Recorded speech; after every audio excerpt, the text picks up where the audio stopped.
la petite fille qui savait tout. Il était une fois, dans un petit village niché entre les montagnes et les rivières, une fillette nommée Elina.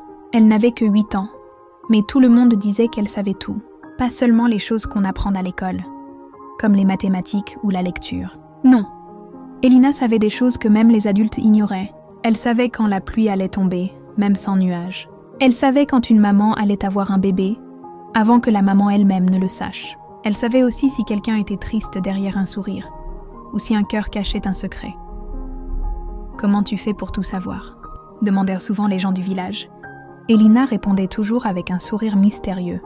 « J'écoute ce que les autres ne prennent pas le temps d'entendre. » Un jour, le roi de la région entendit parler de cette petite fille extraordinaire. Sa fille, la princesse Lia, était tombée gravement malade, et aucun médecin, aucun guérisseur, aucun prêtre ne parvenait à comprendre ce qu'elle avait.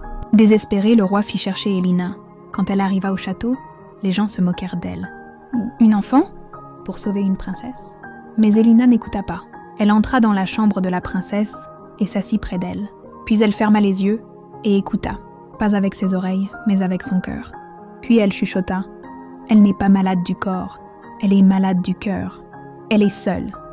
Elle a peur que personne ne l'aime vraiment pour ce qu'elle est. » Les larmes montèrent aux yeux du roi.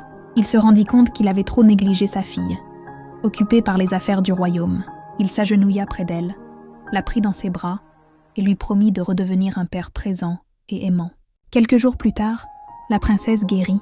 Elle riait à nouveau, courait dans les jardins et surtout, elle avait trouvé une amie. Elina, le roi, émerveillé par la sagesse de cet enfant, voulut lui offrir des trésors, de l'or, une place au palais. Mais Elina refusa.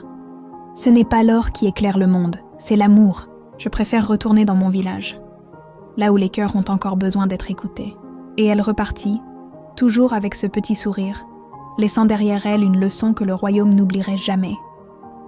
Parfois, les plus petits portent la plus grande sagesse.